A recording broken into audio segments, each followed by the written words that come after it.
now we can reset and do it all Yeah, I over know. Now we just again. gotta redo the whole thing. Yes, now we can redo the whole thing. Perfect. Good. Just Oh from my the top. Let's go. god. Dane, thank you so much for joining us tonight. Okay, so let's get into it. Tell me a little bit about Killian. Mortal Ambitions is like, so what are you drinking today? Earl Grey tea with a little bit of honey in it. So, for the people just tuning in and didn't hear me before, that's what I'm drinking. um, what do you want to know about Killian? Anything specific? Tell me, just give me his gist. Like, give me just like the blurb about Killian. Sure. So, in our campaign, there's been a few little sprigs of information that have come out about Killian. But the main thing you guys need to know that Killian is a member of the Protectorate of Oasis. Essentially, they are a to put it in your words, Melanie, they're kind of like uh, witch hunters in a way. Mm-hmm. Mm-hmm. But not just specifically like witches or anything like that. They are specifically trained to root out causes of evil throughout the world. So they're kind of the people that you send in first to investigate and potentially deal with the problem before it becomes too big of a problem. Yeah, yeah. This definitely sounds like Ghostbusters. There's that element to it as well.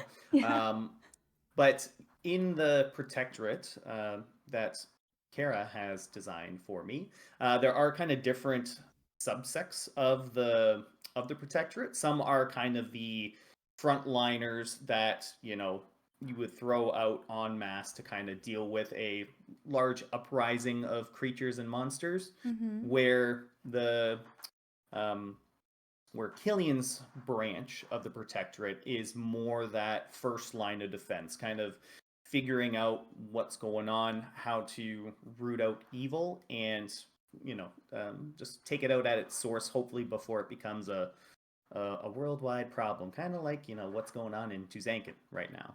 Okay, okay. So let me try to understand. So there's one branch that is sort of like the brute force kind of branch, and then Killian's branch is less the brute force and more about trying to investigate the source of where the evil is coming from. So it's more tactical. Yeah, that's a good way of putting it. There is that tactical investigations, because typically, and like we've kind of encountered in Dion, usually demons, devils work through people. Mm, Whether it's because devils make a contract or something like that um, to manipulate people, or demons might possess people to just have a foothold in this plane. yeah. So it really is trying your best to figure out who's who and maybe like who's using whom in Hmm. that regard. So it is kind of their job to figure it out, like put the pieces of the puzzle together, Sherlock Holmes it a little bit, and Yeah. possibly deal with the problem if they're able to on their own. But if they're not able to do what needs to be done on their own, they have all these other frontline infantry Mm-hmm. basically Mm-hmm. to help with the numbers. And there's also the more so cleric aspect of things. So there are like chaplains and things like that that are would be kind of the clerics Okay. of Oasis, and they Yeah. work within the protectorate. Okay. I see. Okay. So now that we have the background on Killian, tell me a little bit what brought him to become an adventurer. Like, how did he get into this campaign? Why is he here? Why did he come into Tuzankin? Yeah. So when Killian was a young man, he was Yeah. training for his whole life essentially to be a part of the Protectorate of Oasis, and there is some familial ties to the reason why he is in the Protectorate of Oasis. Mm-hmm. Um, but he's had years of training, and essentially, um, the Protectorate gave him a mission that brought him to Lena Mirna.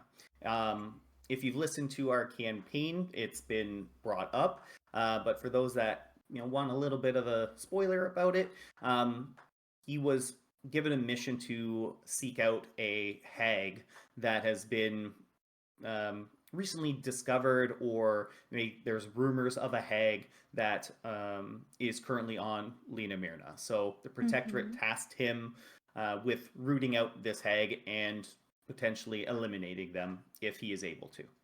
Okay, okay. So, yeah, let's get into these familial ties that you brought up. Can you tell me a little bit more about that? Because it's come up in the campaign a few times, but I'll let you just introduce it. I want to see what you say. um, so we've had my character's sister, Genevieve, Mm-hmm. make an appearance in the campaign. Mm-hmm. Um, Killian has not seen his family for many years. Yeah. And it's something that, he's kind of used to at this point. So seeing her was quite a big shock. He did know that Genevieve was on the Middle Continent, Okay. but Middle Continent It's is a pretty big big. place. Yeah, yeah. So it is a So being able coincidence. to yeah, so being able to run into her at, in the Thieves Guild of all Mm-hmm. places, Mm-hmm. was quite a shock to Killian. Yeah. Um, so Genevieve is his older sister. She's one of the chaplain of Oasis. So she is kind of that clerical class Mm-hmm. Okay. for the Protectorate of Oasis. Um, he Killian was rather close with his sister growing up for the time that they were together. Um, she's 2 years older than Killian, so they kind of had a very close relationship growing up. Mm-hmm. Um, but of course, the differing paths of the Protectorate of Oasis would end up like putting them into two separate directions. Um, Okay. where she would be sent off on missions, whether it's for oh geez, what's the word? Like missionary type Yeah, yeah, missions, yeah. right, to help Mm-hmm. support people. And Killian's direction went more for he's got to learn how to fight and deal with evil Yeah. and investigate and things like that. So it really did take them two complete separate directions. Mm-hmm. So it was more like their childhood they spent together, and then their adolescent years they started to branch out and go their separate ways. Okay. So something interesting came up recently where you went to I guess it's like a temple of Oasis. Hmm. And while you were there, someone seemed to recognize, if not you, he recognized your name. Can you tell me Hmm. a little bit about that? Ooh, I can tell you a little bit Yeah, about tell that, me a just a little little bit. bit. So Killian has not said his last name aloud to anyone in the party, Yeah. whether they've picked that up or not. Like Lady Seraphina always introduces herself as Lady Seraphina Blackthorn, right? Mm-hmm. Always making sure she puts that name out there. Whether it's for her prestige or her family's illustrious reputation, whatever that may be. Yeah. But Killian has had um, different reactions to people hearing his last name, Mm-hmm. especially more so back in his home country of Cordia, Mm-hmm. which is more on the western continents. Um, and his family name is quite well known over there. Okay. Um, and so over in the middle continents, it might not be as well known Mm-hmm. to kind of like the general public, I would Right, say. right, yeah. But for people that are working with like the Protectorate of Oasis, they know Okay. Killian's family name.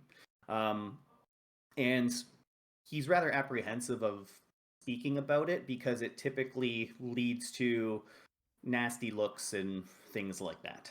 Why would people have give you nasty looks? What is the reputation of your family? Um, so back in Cordia, um, Killian's family, being one that is very adept and comes from a long line of these uh, investigators Mm-hmm. into the occult in that, Mm-hmm. um, they were kind of almost branded like they used dark magic because it's like Oh. they were people made up rumors essentially that in order for the Sadrev family to combat evil, they themselves, you know, Mm. took up evil, like or were empowered by dark magics to fight dark magic, Like takes one to know which one. yeah, Yeah. essentially, but definitely could not be further from the truth. Mm. Of course, it's hard to dissuade years of um, years of rumor and legacy. Um, Hmm.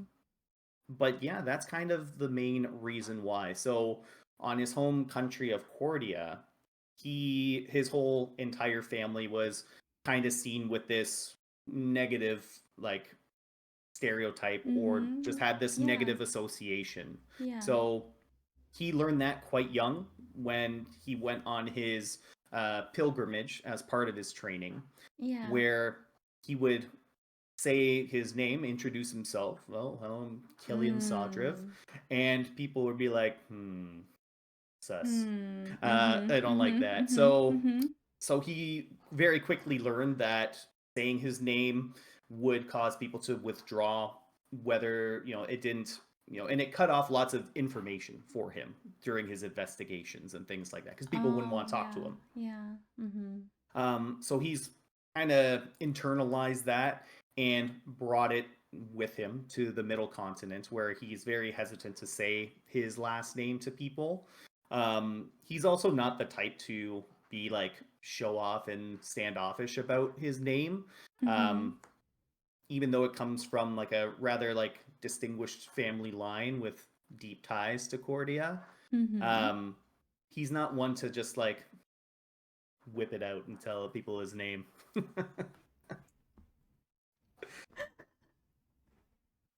I'm just gonna leave that one. Okay. Let that pause. Let that really sink in for everybody. Okay, okay. I understand. I understand. So something happened last session that I was also curious about. You had a little heart to heart with Dark Down.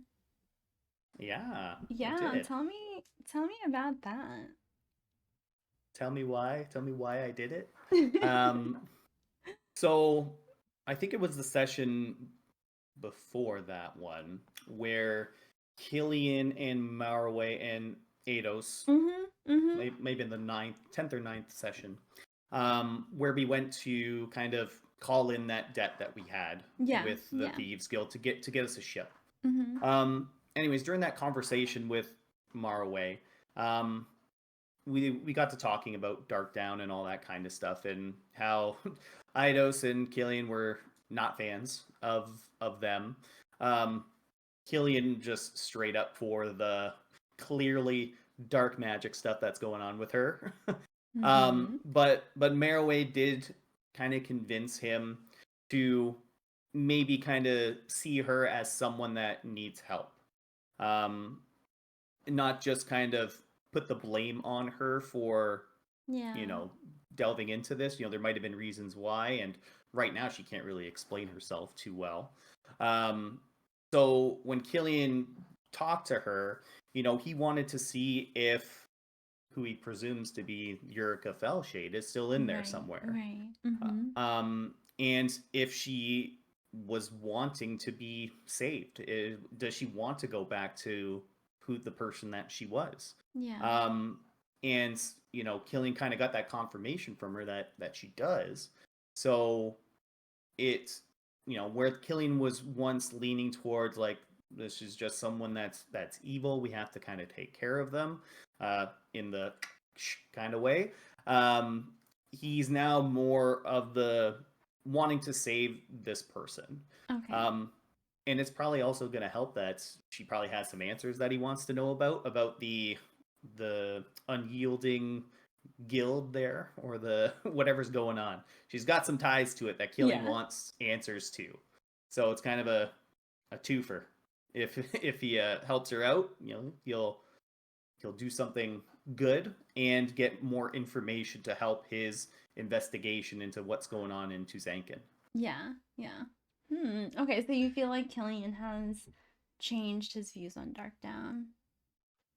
Yeah, and I mean, this is also the reason why he really wants everyone to keep an eye on her because, um, he does feel like responsible for bringing this character around with them who might do something dangerous at any time.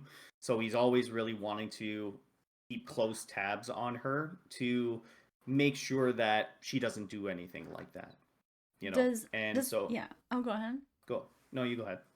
I was just gonna ask him, does Killian want to bring Dark Down to the party that's happening? Oh my The kitty God, party? no. No, that's a terrible idea.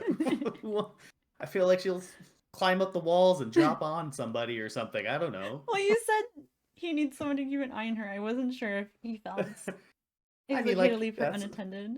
that's why I wanted to put a leash on her, like someone to hold on to her. She said she didn't want that.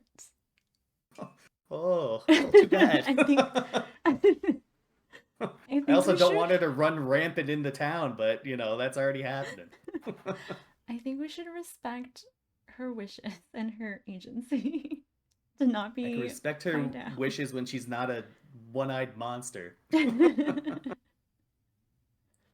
Um, but yeah, it's we can lock her in a room. That's okay. Keep it nice Okay. and locked up.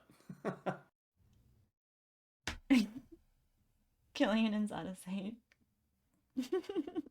Tough Tough puppy emoji. S word. LOL. True. Yeah, we're not. And Zada would probably even just stay behind and watch her if I know, but I don't want very that to if prompted. happen. I don't want that to happen. No, I don't want it to. I'm kind of curious about who this little tabaxi lady is. Yeah, it's gonna be adorable. I'm excited for this. She made fun of Killian's outfit. Feels bad. I think you have to go shopping next session. I guess so. For your beach outfit. It's like Killian is only leathered up. That's all he knows. He just sleeps in it, wears it all the time. No, does not feel good without armor on. Are you gonna get like a leather bathing suit? leather vest, just leather chaps. I don't know. Zada would die to not go to the party. Yeah, I think he definitely is trying to avoid things. Which is kind of interesting. I think he's I don't know. He's definitely uncomfortable with that little cat lady flirting with him. I know. I'm gonna ask him about his lion love because Darkdown did reveal to us that he has a lion love. So I'll give him a choice. I'm gonna cast suggestion on him. That's not a choice. Well, okay. That's magically causing him to tell you. Well, I was gonna say I'll cast suggestion on him, and I'm not forcing anything. I'm just suggesting, as the spell indicates. Sure. Whatever you gotta say to, sleep at night. I'm suggesting that Zada can either tell us about his lion love, or he can go to the party and see what's going on with this little kitty who is interested in him. That's a good little ultimatum. Yeah, see, that's nice. That's not too bad, right? Ultimatums are always nice. They're never, meant with ill intent or anything like that. Okay. So, tonight I did want to talk about forced choice, lol. Exactly. I did want to get into how you and Killian are similar. Sure. Yeah. Yeah. Are we? What'd you say? I said, are we? I don't know. Are you? Okay, that's a very good question. And I would like to do something a little different today. Okay. because I would like I have a hypothesis. Here's my hypothesis is that you and Killian are more similar than you initially realize at this moment. Okay. Yeah, I mean, I'm interested to see what you have to say because I definitely didn't write Killian to be similar to me, I guess. Okay, okay. I like that. I like this. I'm so I'm going to talk you through a series of questions, okay, about Dane. Oh, okay. All Yeah, right. I'm going to ask you a series of questions about Dane. I'm going to tell you after that, hopefully some conclusions I will draw from that line of questioning. All And right. then we can chat about how those characteristics are similar to Killian or they're not. Maybe they're not. Okay. Okay? I'm curious to see what you've observed thus far, Okay. All right. You ready? in game and outside of the game.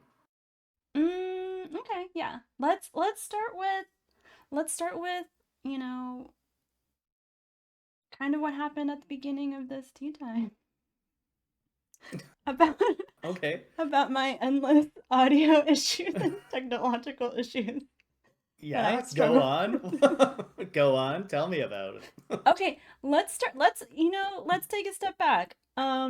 This is the second time that we have recorded a tea time with Killian. Yes? Mm-hmm. Yes, Tell this is me true. tell me about why we're doing this. I don't want to say it's like a redo, but it's not a redo. Yeah, so the first time, um, for whatever reason, we still Mhm. don't know. Uh, my audio for the first one was not the greatest, and Yeah. it was just very echoey, Yeah. and it drove my heart to despair. Mhm. Mhm. I was I guess I'm just like a perfectionist when it comes to this kind of stuff. Hmm. Or maybe not perfectionist, but more so quality driven. Let's put it that way. That sounds better. More quality driven, where I kind of want everything for our Knights of D20 channel to have that same quality kind of across the board. Yeah. So if I see things that are out of sorts, I want to correct it. Um, and I guess in that way, I do a lot of stuff behind the scenes that probably people Hmm. don't know about. Um, I did stuff today on the YouTube channel and stuff, just to try and make it more, I don't know, discoverable for us, because that's what we're Mhm. trying to do, is trying to build our brand, trying to really put ourselves out there. And a lot of us are, a little bit uncomfortable getting ourselves, out of our shells and things like that. Mhm. But a lot of it is like the back end tech stuff, I guess, is like a lot of stuff I do for the channel, I guess. Excellent. Excellent. um, like, okay, what I did on the YouTube channel was I Yeah. renamed a lot of the titles of all the videos to make Mhm. them a little bit more catchy, um, a little bit more like desirable to click on, right? Like, Okay. I'm Like more bothering people enticing. about, yeah, yeah, like, like I renamed the tea time titles of the YouTube Mm. videos I to make admit them a that I little did bit, see that. I did see that. Yeah. yeah, to make them just a little bit more like, oh, I want to click on this a little bit more so. And I've been on people about their thumbnails for the YouTube videos and headshots and stuff like that. Not naming anyone in this room, but it's not me that I've had to harp on about it. So, just yeah, those little back end things to make our channel better is stuff that I have just kind of done without anyone's permission. I just kind of did it. Didn't tell Yeah. anyone that I did it or anything like that. Just to make the channel more appealing to a wider audience. Yeah.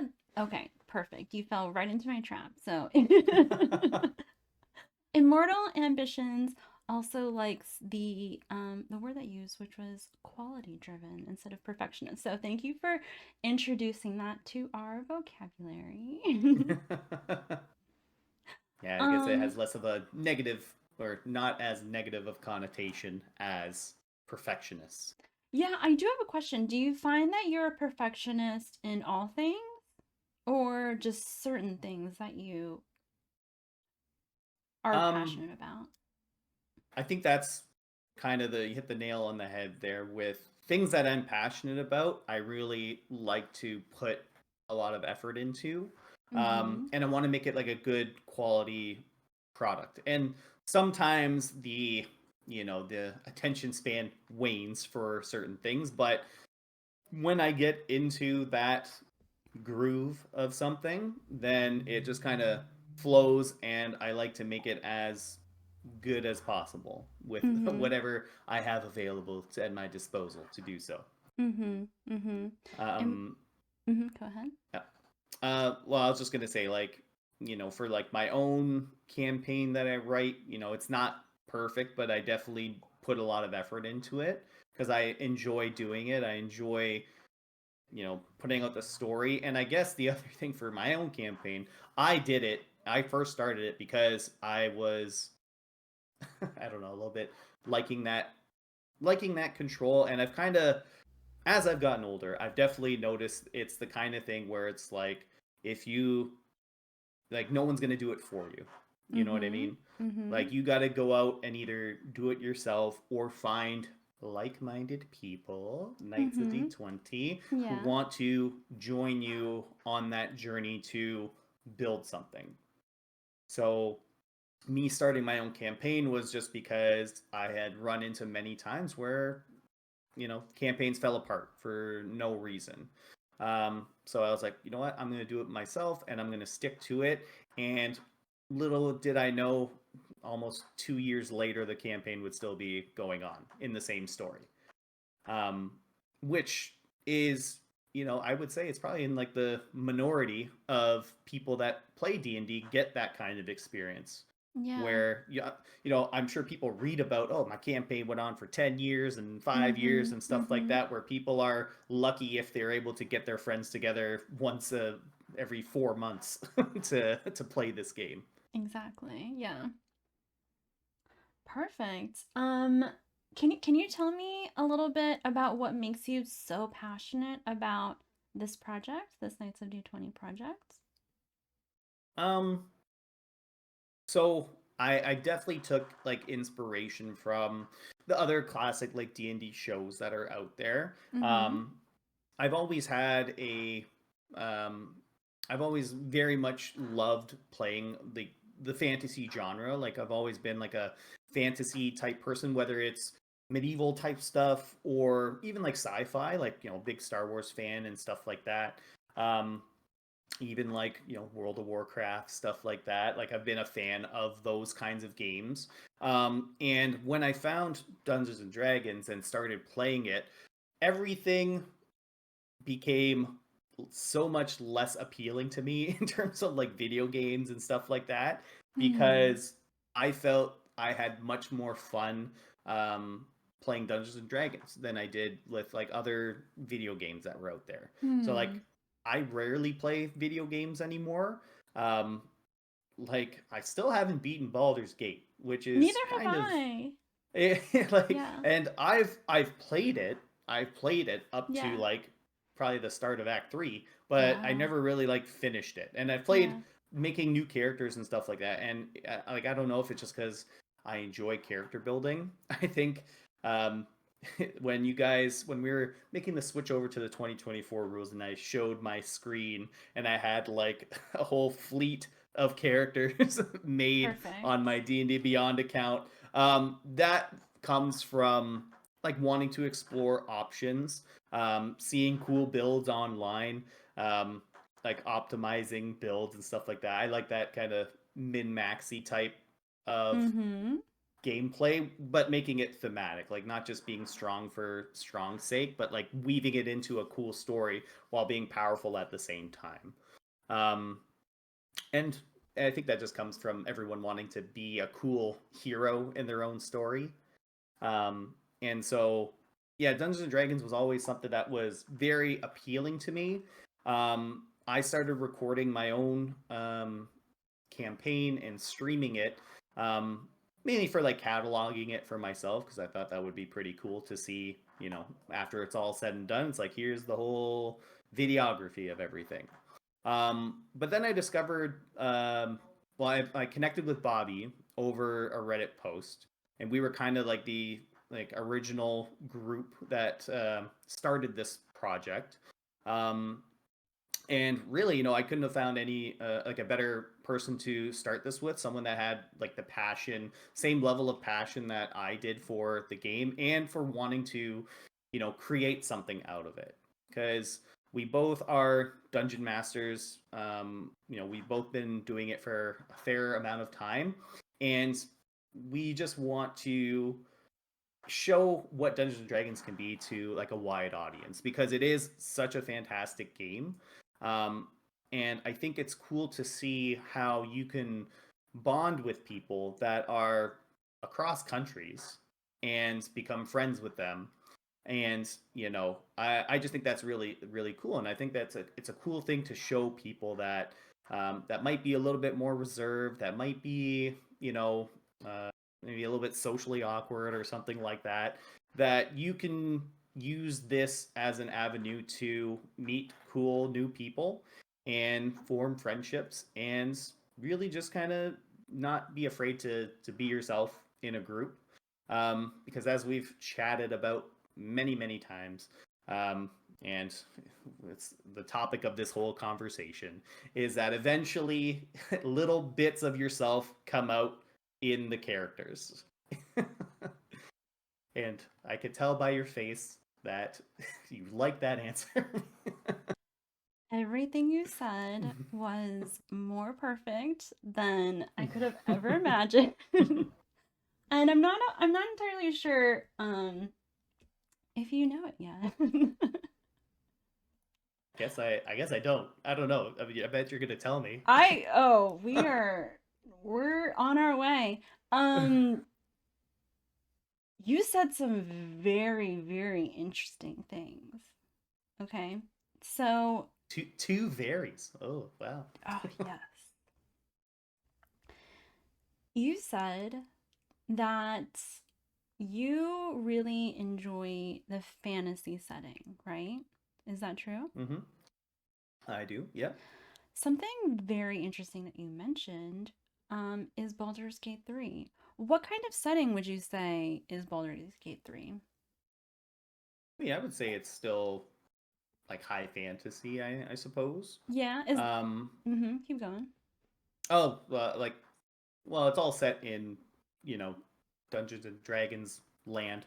So, yeah, I would categorize it as like a fantasy genre, as the single player role playing, I guess, in certain aspects. Exactly. So, would you say that that Baldur's Gate high fantasy setting is the setting that you are looking for exactly? Hmm.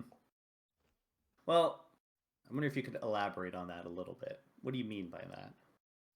If we played a campaign, let's say the Knights of D20 played a whole campaign in the Baldur's Gate setting, is that something that you would be interested and invested in? Um,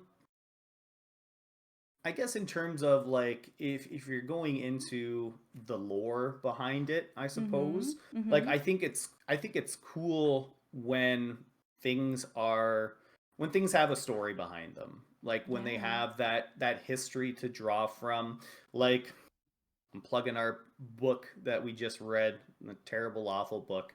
The only parts that I cared about that ever captured my interest in that book was when they started talking about like where things came from, like the Mm-hmm. history behind it. Like that was like the only semi interesting part about that book to me. Mm-hmm. So I don't think it has to be specifically like Baldur's Gate setting. I Right. think it just could be just any kind of fantasy Oh, world agreed. because Agreed. Yeah. Yeah, like heck, we could play Dungeons and Dragons in Azeroth as an example. Like I could fully do Horde Alliance, play whichever side faction you want to be on. Like I think that something like that's cool. Um, yeah, you could play in a Star Wars universe, like Robin did. She played the tabletop Star Wars game, which I think is really cool. Heck, I'd even play that one Pokemon TTRPG that Bobby was talking about before. Like, I don't have any specifics for something that I need. I think it's just through the through the vehicle that is tabletop role playing games is more so what I prefer Yes. versus like needing it to be specifically Baldur's Gate. Perfect. Yeah.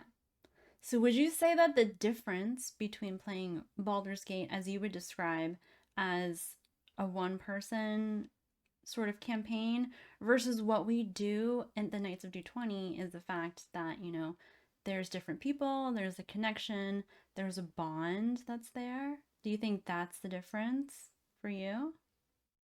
Well, I definitely think so because it's with Baldur's Gate and with many other role play games, whether Mm-hmm. it's the Mass Effect series. Like I was a big fan of the Mass Effect series. I just like that universe. Like it's cool. Um, Same with I played like Star Wars: The Old Republic as like an MMO online, Mm-hmm. which had a cool story basis to it. But those games have set dialogues that you choose from. Mm. Now, Baldur's Gate, of course, has way more options for you to go with. Has a lot more different kind of consequences and um, things that happen because of your decisions than a lot of those other games. But with Dungeons and Dragons or just the vehicle that is TTRPGs, uh, anything can happen. Like anything, you just do whatever, and something happens because of it, which I think is really cool. Um, and it's not like I'm trained in improv or anything like that, but I think it's cool that you can just absolutely do anything, have super creative solutions to kind of like mundane problems almost. Um, Mm-hmm. Speaking of like my campaign, like Mm-hmm. I had like one of my players was very new to Dungeons and Dragons, Mm-hmm. and through the years that we've been playing together, like watching them come out of their shell as like a role player, to the point where he just recently took a little bit of a hiatus, and like he left us all like crying with when he took his hiatus. And I asked him, like, after we finished the session in front of everyone, I was like, did you think 2 years ago you'd be able to make people cry as your character in this Yeah. funny little game of Dungeons and Dragons? Like, that's what's so cool about this whole game is that those emotional moments that you can draw out of a purely made up character. But that emotion comes from you, like, and Yeah. you putting that out there for people. Absolutely. Absolutely. So I'm gonna take a leap. I'm just gonna like start saying things and let me know if they resonate with you. Okay. Let's fast forward. So one of my questions was what makes you so passionate about the things that you do, right? Like you're so driven with this high level of quality. Would you say that it's because of a sense of duty to the team to bring this level of intensity and this level of quality that you want to raise for the entire team? Um, I guess you could say there I do feel like a little bit of responsibility for it because like I said, me and Bobby were kind of the starting two or three of the group. Mm-hmm. And so I was also one that had the experience with it. So I'm kind of like Mm. the one that like knew how to set up all this kind of stuff on the stream. I knew how to edit videos and all that kind of stuff, and I knew how to set up OBS and overlays and stuff like that. And I kind of, in the mechanism of not wanting to just completely commandeer everything, Mm-hmm. because that would just put a lot of pressure on myself. I taught others how to do it a little bit. I Mm-hmm. taught others how to set it up, and the little things here and there, that I patiently taught other people how to do, how to do. Um, and I feel like that's also part of like the reason that I like the quality, because it's like you teach people how to do it properly, I guess, in a way, and using like resources and stuff like that. Yeah, I'm not a video professional or anything like that. I have a very basic knowledge of all that kind of stuff. But I guess I kind of took that little bit of that responsibility on myself to do all these things to help the group, because I do want the group to succeed. Like, I want all of us to collectively have a good time. I want all of us to collectively put out a great a great product. At the end of the day, it is kind of like a product that everyone enjoys watching. And like I said, bringing it back to wanting to show how people can enjoy this game, how Hmm. people can make friendships through this game, and having like good quality so that people can feel the resonance of our words through the good Mm. audio, so people can feel or people can see the emotions that we might be portraying on our faces when we're talking to one another. um, I think having a good quality videos really shows that off to people. And of course, we're kind of working with what we got. We're not all in professional studios and things like that. So it was just one of those things that I really wanted us to be able to succeed at, and show it off, because I truly feel like this game is really just a really fantastic way to express yourself creatively, and socially. So um, I did take a little bit extra responsibility, I guess, in in that way, um, to make our Knights of D20 channel, what it is right now, and hopefully as it gets even better in the future. Yeah, so what I'm hearing from you is that low quality is a distraction, right? And high quality, you can just focus on what's being said and what's happening in the campaign. Is that accurate? Yeah, I would say so, because I've come across certain videos and stuff like that of people trying to do similar things, and some people do it absolutely fantastic, and some people not so much. Hmm. And just as a viewer, someone that watches YouTube videos and all that kind of stuff pretty regularly, I kind of have I have an idea of what would grab attention. I'll put it that Mm-hmm. way. And and that's why I kind of bug people about things like the thumbnails, and the getting the face shots for those thumbnails, and having creative titles and stuff like that, is because I want our collective group effort to um, have some benefit in the long run, to have, I don't want to say just meaning, but I want it to have that resonance with other people, so that they can feel like they can do the same. Absolutely. I think, yeah, everything that you're saying is tracking perfectly. I would just say that, in addition to what you're mentioning, which is you wanting to have a high quality product, I think you're not fully representing the level of energy that you put into it. I Okay, all still, right. even though we've been talking about it, I don't know if we're really capturing everything. Okay, so I took some notes this week. Okay. Oh no. Oh no. I Notes. prepared for tea time. All right. In addition to the audio quality, I will also say I am the worst student when it comes to something like learning OBS and getting my audio correct. I'm nervous about what's going to happen. If the audio of this video is not good, I'm nervous that you're going to explode. I'm always watching in the shadows somewhere. I'm scared. I'm It's that I'm scared it's not going to turn looming out right. threat. My eyes are always just watching in the background. Yeah, I will get to that. Don't worry.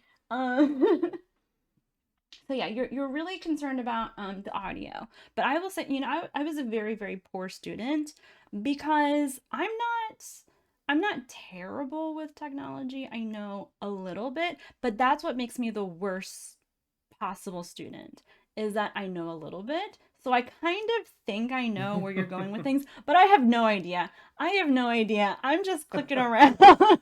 Yeah, rapidly clicking around. I don't know where things are going. You're like, oh, you jumped the gun on that one, and you're so patient. You have the patience of a saint. You're like you said, you're always watching during tea time. I notice when we get started. You're there to make sure that things aren't completely off the rails. So you're very consistent. You're extremely consistent. Recently you posted a to-do list um for the entire stream, and it was just a random to-do list of things we got to do to like clean up our YouTube page like you mentioned. So you could change all the titles, you want all the headshots, you wanted descriptions of the videos, you wanted thumbnails, just a whole list of things. So you went through and you itemized each thing and you posted it up. And not only that, I will say that I failed to follow up on everything, and you made sure that we executed everything on those lists. Every week you are the one to manage all the music.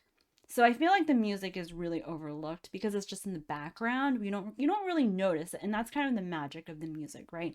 Is that it's there, you just kind of feel it. It only feels weird when the music doesn't match, and that's when you notice the music, when the vibe Yeah, is off in the room. yeah. Right? I can only do so much Yeah, I'm not while I'm blaming trying to you. pay attention to the Yeah. story. I'm not blaming you. I'm just saying it's easy. My point is that it's easy to overlook, right? Yeah, yeah. You're the one to manage the OBS of for the stream every week. Um Okay, yeah. You identified that me, Robin, and John Paul had not upgraded to the 2024 rules. So not only did you identify that we needed to upgrade our characters, but you took the time to walk us through step by step individually for each of our characters on how to do this, right? Yeah, and once again, that kind of I guess speaks back to like the passion projects because, um, once again, it's that collaborative effort that I want all of us to be a part of, right? Like I don't want to be the one that is making descriptions for your tea time videos because that's your thing, right? That's your baby here, and I'm definitely willing to kind of point you in the direction of things that need to be done for it, but I want you to do it in your own way. So I'm never here to like I don't want to force my ideals onto people. Like it's a collaborative effort. We all want this to succeed, so I'm just giving you the gentle nudge every once in a while to kind of push you in that direction. And way to go, John Paul, for doing your headshots. Yeah, I see Jean Paul in chat. I literally just finished my part of the to-do list because he told me to do it. If not for him, I wouldn't have done it. Thanks, Ninja. Yeah, exactly. Exactly.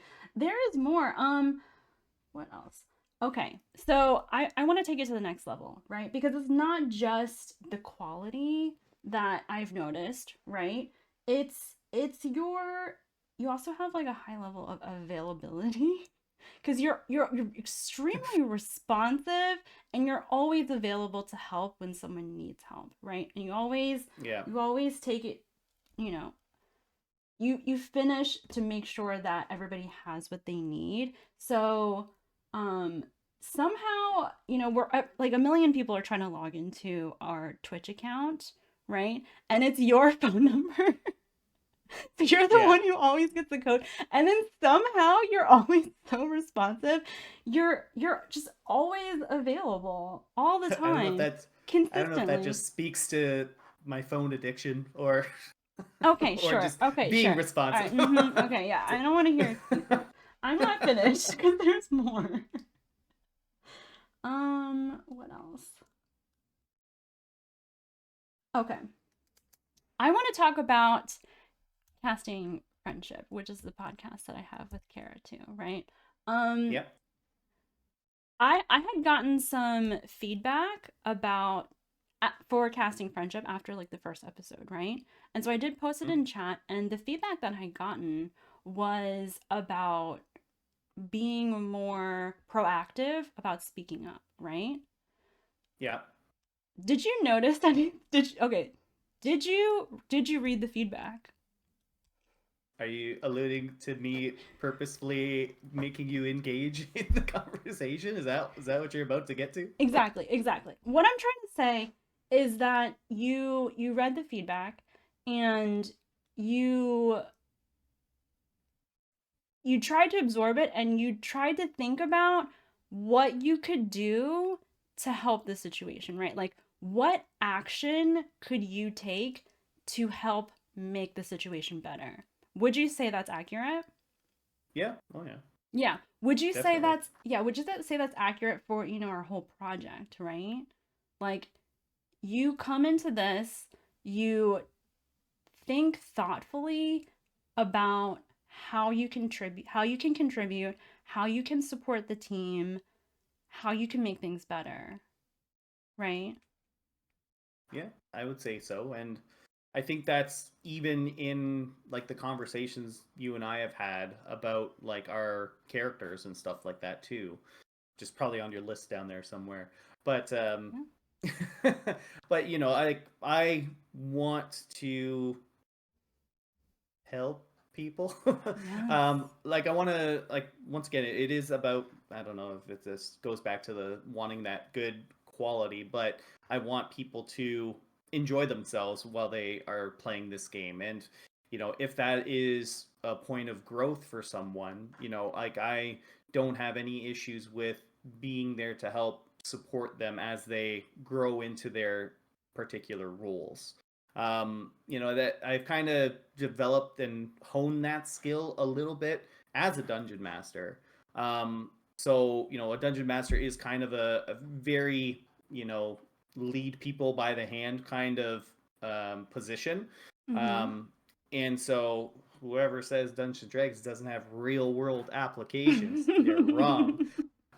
Because picking out those individuals in a group that you know maybe seem a little bit more reserved, Mm-hmm. it's putting them on, giving them that opportunity to do something, say something, contribute in a meaningful way that they feel comfortable with.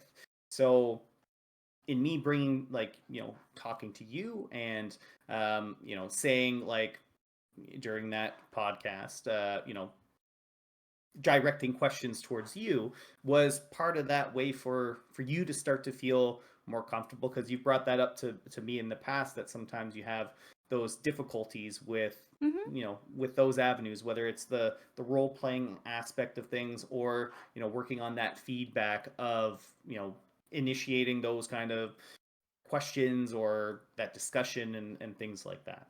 Yeah, Immortal Ambition says Dane is casting guidance in real life. Yeah, I I think that's try, I try. yeah, I think that's absolutely true. I think okay, I'm just gonna just start saying stuff, and you let me know if this resonates with you. It's almost like how a conversation works, Melanie. You just start saying stuff and someone else replies to it. Let's see. I What do you feel like got? it's getting intense. How are you feeling right now? Let's That's do a okay. temper check. I'm Let's do a fine. temperature No, check. I'm good. Good. A little bit damp. I'm okay. Yeah, you want to A take a couple break? beads of Should we sweat. stop? No, I'm good. I'm good. Keep it going. Keep it going. All right, all right. I feel like, okay, you keep trying to say that you are so involved because you want such a high level of quality. I'm gonna go ahead and say that, I really wonder, how you show, the people in your life, how you care for them and like love them, right? Like, do you feel like this is how you show like your friends and family how you care too? Like, thinking about ways in which you can be helpful and just being the most highest level of helpful possible. And you're so available, and you're so willing to help, and you're so actively thinking about how you can contribute and executing it and doing it in a way that's not always exactly acts of service. Um, Hmm. it feels like, the thread that, like, the through line that I'm seeing through all these things is that, these are things that are easily overlooked, but they're very critical, and you Hmm. take it upon yourself to make sure that they happen. Um, yeah, I'll just pause there. What's your reaction to this? Um, well, I mean, I'm definitely more of the type that is just very willing to help out wherever I can. Mm-hmm. Um, as an example, um, I have one niece and two nephews that very much mean the world to me. And, any time that I'm able to help out with, them in any way, I'm always there for. Anytime like any my friends or family need any kind of assistance, if they ask me, I'm definitely willing to help out. It also kind of goes back to my job, my IRL job, which is I'm a nurse by trade. So I've always had a big old empathetic bone in my body to help people out. I will say, in doing so, I do have times where I kind of burn out a little bit from Of course. just the acts of like the entire day, because I have multiple conversations with people on a like daily basis through managing their chronic conditions, and Yeah. it can be a lot. Sometimes I'm just there to be the emotional sponge when they need to vent their problems. um, if you talk to anyone at work, at my work, they'll say two things about me. One is that I have a very dark sense of humor, because I feel like I need to to Mm-hmm. deal with all this stuff. Yeah, of And course. the other thing is that I forget absolutely everything about people because I talk to so many people. Like someone will be like, "You saw this person 2 days ago." I'm like, "I have no idea who you're talking about," because it's just like I have it's so much to process. If I just kept everything inside my brain, I Yeah. would explode. Yeah. Um, and there I think I kind of went through, like the last year has been a little bit of like a darker patch for me, just because I probably dealt with more depression than I would probably like to admit. Hmm. And I kind of, um, you know I would say like abused marijuana for quite a while, Mm-hmm. like for like probably like consistently for like the last year or so. Mm-hmm.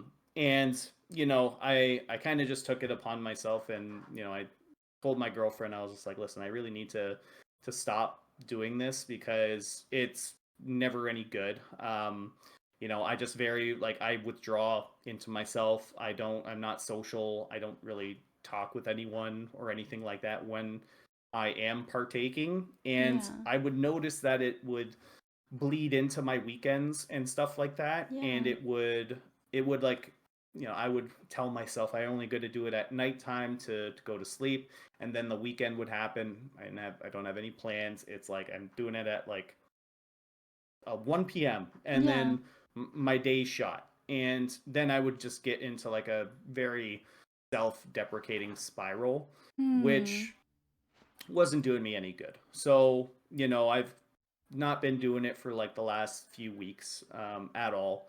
cold turkey, just kind of stop it. And, Yeah. I do think there is still those psychological just traps that you get into, whether it's things like doom scrolling or things like that, where, you look at something and you've burned, an hour of your time just doom scrolling on your phone or something like that, when I could be doing something a little bit more productive. So I've been actively working to make myself a little bit more productive in my after work hours, I guess. Whether it's getting back into the gym, or helping out people, or tweaking things here and there on our social media pages and stuff like that.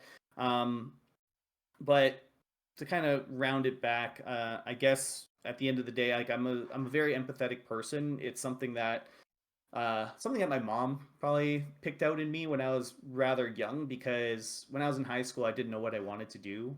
I don't think anyone really knows what they want to do at that Yeah. age. But I always had an interest in the sciences and things like that. And my mom's like, "Go try nursing." Like you're just a very empathetic, caring person. And my mom would probably just rant and rave about how I was as a child. And it's funny because I see that now in my nephew, who Mm. my mom says acts very similar to me, in that he's a very caring individual. He's like 5, and he's like checking in on his mom. He's like, "You're a good mom, mom." Like he's saying stuff like that. And I was like, Yeah. "Whoa, where's that come from?" Um, but yeah, so I've always been an empathetic person, so I enjoy helping. Like we said, the acts of service and things like that. Really are like my love language, I guess. And I'm not the greatest at expressing it verbally, but I tend to do it through these small little things that go unnoticed. Um, you know, that's kind of how I show the people in my life that I care. Yeah. I feel like, I really understand what you're saying. It feels like, just cataloging and thinking about what you've been doing, it is extremely high intensity, and you bring a lot of energy to the team. Like I said, it is in things that are mostly easily overlooked. And I think if you're bringing half that energy to your job, to the other people in your life, I can see how that can be very exhausting. Mm-hmm.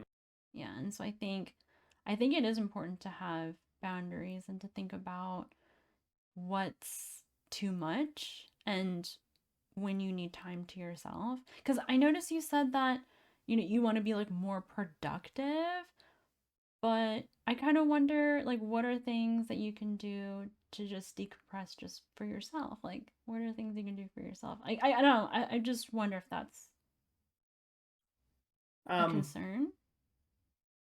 like I don't know, cause like physical activity, whether it's Yeah, yeah, going to yeah, the yeah. gym or like Yeah. playing sports and stuff like that. Like sometimes like I don't necessarily treat it as like a decompressing kind of thing. Like I'm there Mm-hmm. to do something, like I'm there to achieve a certain goal. So I guess I would say it's more goal driven, is kind of like how Hmm. I would handle things. Yeah. Like this summer I've gotten really into golf, and Yeah. a lot of my friends have said, like, that I've been playing with my friends for like a couple of years now, and they're like, "Oh man, you've like drastically improved and all that stuff," and that is like a good goal for me to kind of continue. Yeah. Like I just like, I guess in terms of like the decompressing, like that kind of falls into like watching YouTube videos or something like that. Yeah. Like that's kind of how I just turn my brain off for a little bit. Mm-hmm. But like we got all these little projects that we want to work on, like the reading and stuff like that. Like I got to read that book. Like that's Yeah. something I need to do. And like I said, sometimes it takes me a little bit of time to get that motivation to do it. But once it becomes kind of something that's consistent, then it's not as much of a struggle for me to do. So Yeah. basically, I don't decompress myself ever. I just keep going, keep setting goals for myself, whether that's in my hobbies or in life in general. Because I think we Yeah. all kind of have goals we more or less set for ourselves, whether it's in our lives or with our hobbies that we enjoy doing. Um, but yeah, that's kind of where it's at, I suppose. Yeah, I would just say, Working at it. yeah, I think it's okay to to let things go and to trust other people. Like you don't have to be here every time to make sure things happen. It's okay to delegate. Like you said, it's okay to teach other people. We're here Hmm. as a team, right? And it doesn't have to be all on you for these Yeah. things.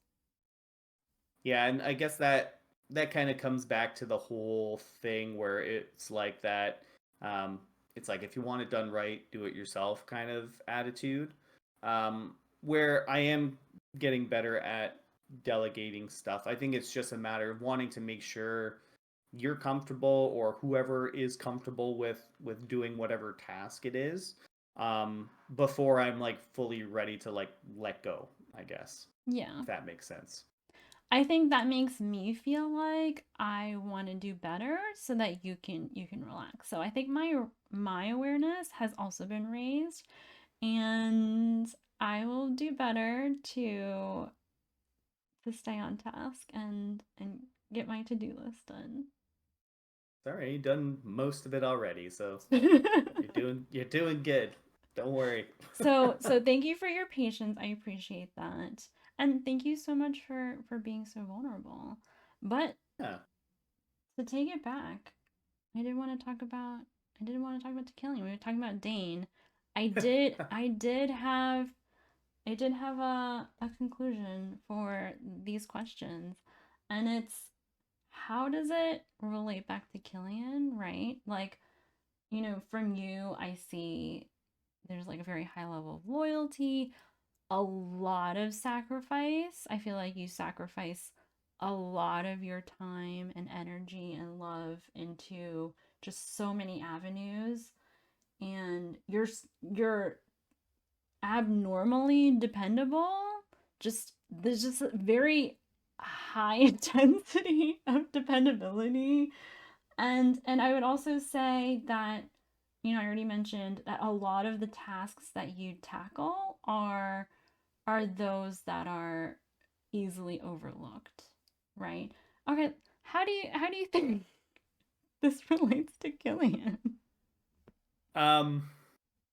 Well, I guess in writing Killian, he did like he does like personality wise, like he is a very self-sacrificing type character. Like Mm-hmm. literally in writing out the backstory for Killian, I included things like flaws and stuff like that for Mm-hmm. Kara to kind of use.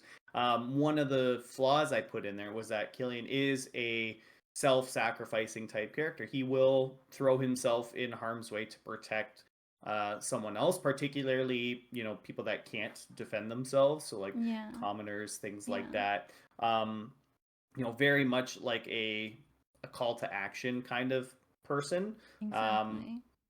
and that kind of started at the very beginning of the campaign where, the commotion of the crowd was heard.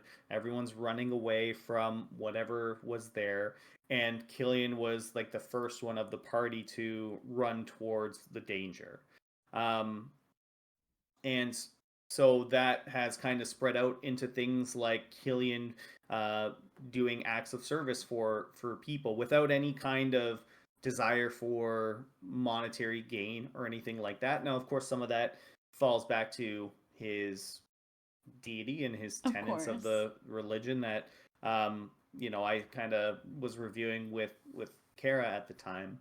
Um, but yeah, like Killian has his sarcastic moments, which Mm. I also do, just in real life.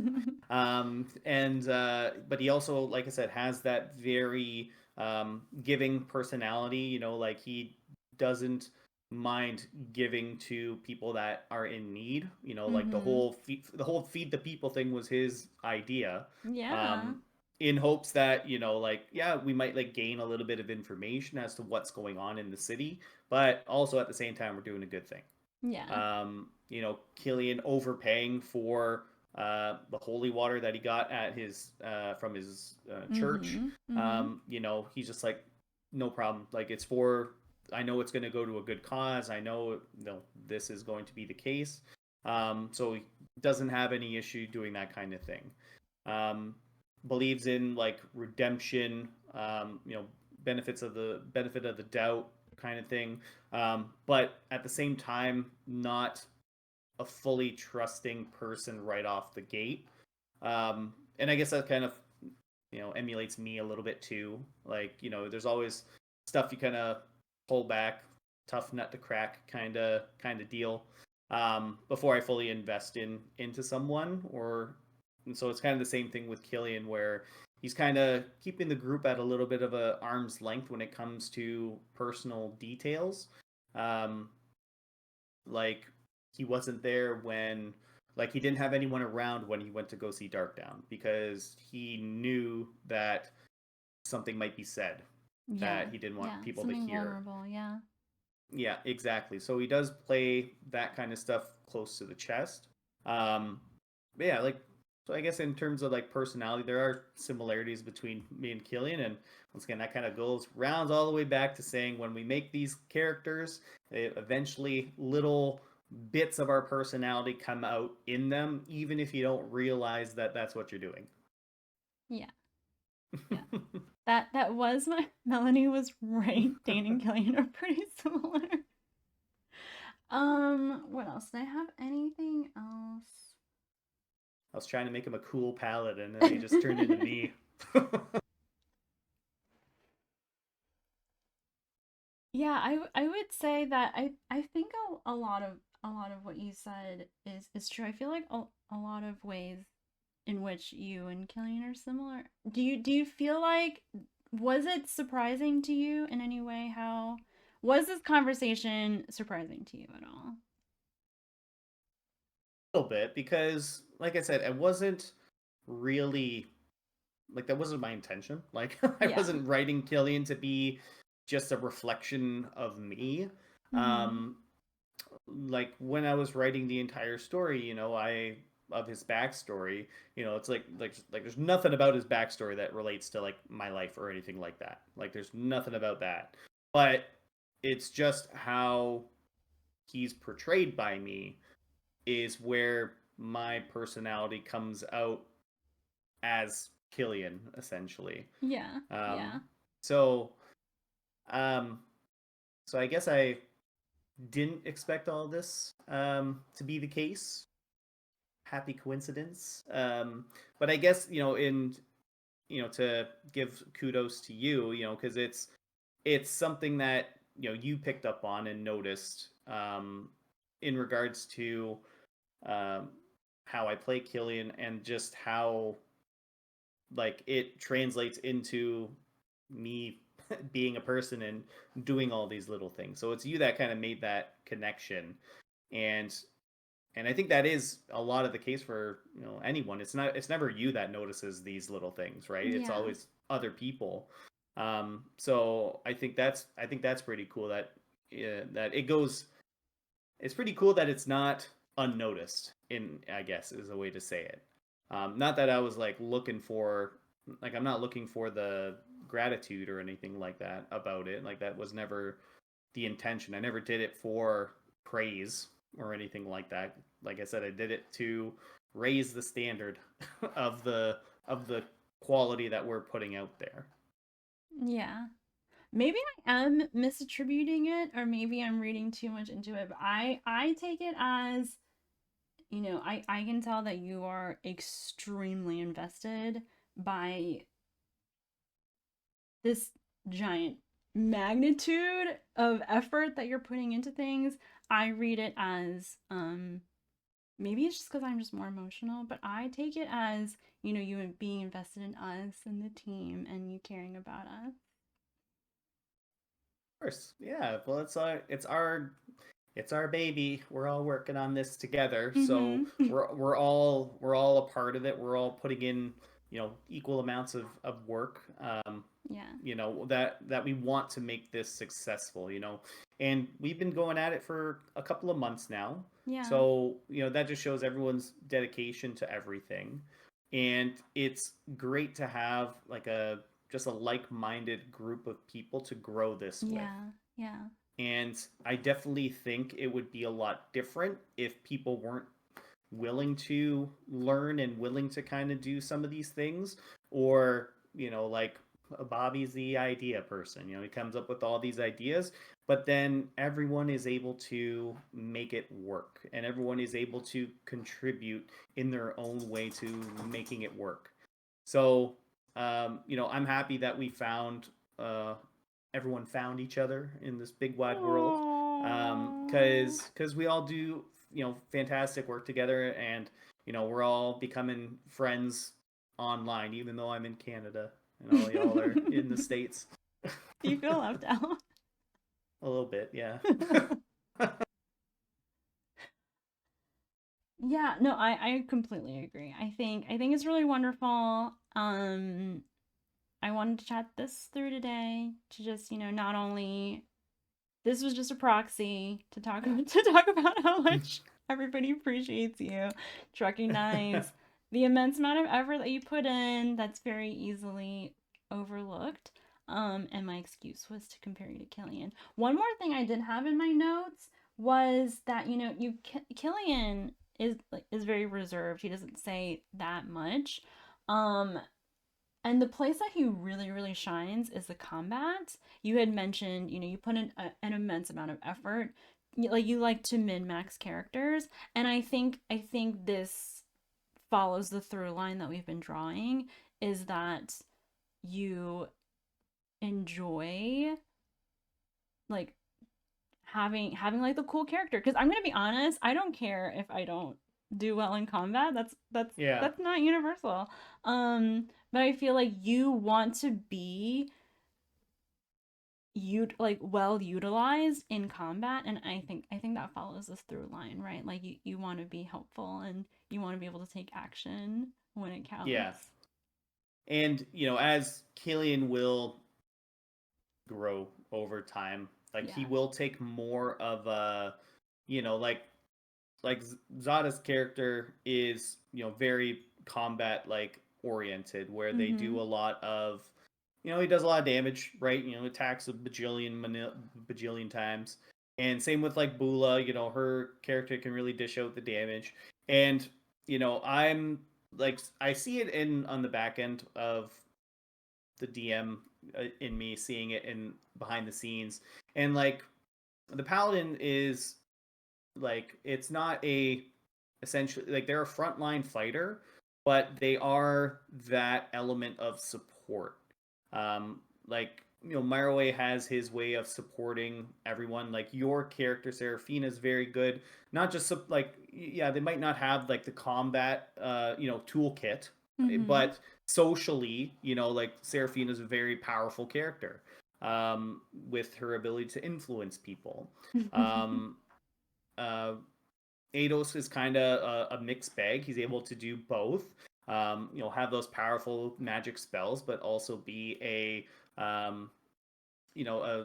silver-tongued kind of nobleman that's able to talk and schmooze people when he needs to. Mhm. Um, and Killian's role in the group, like at the maybe eventually at some point he'll kind of take more of a like a leadership kind of position in the group potentially. That was, and kind of rounding it back to the story, that was kind of something that his sister was talking to him about.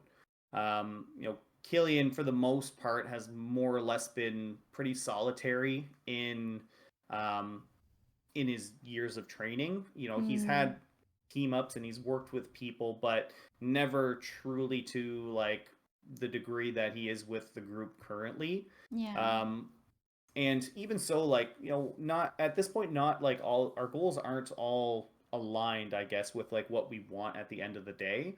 But like, Killian has what he's kind of searching for out there.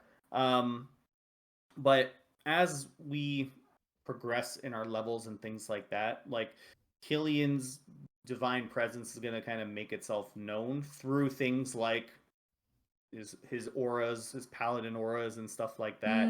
It's going to help protect the party, provide those kinds of supports for people. So while he is able to still have cool like attacking and damaging moments and divine smites and all that cool stuff, he will like kind of lean into that investigator type role. He will lean into more of that supporting everyone else, because he's learning that he's not the only person here that is capable. He's kind of learning to slowly trust everyone else. And one of those like personal moments of the campaign that like kind of Killian takes to heart is when we all walked into that library and he got blown up.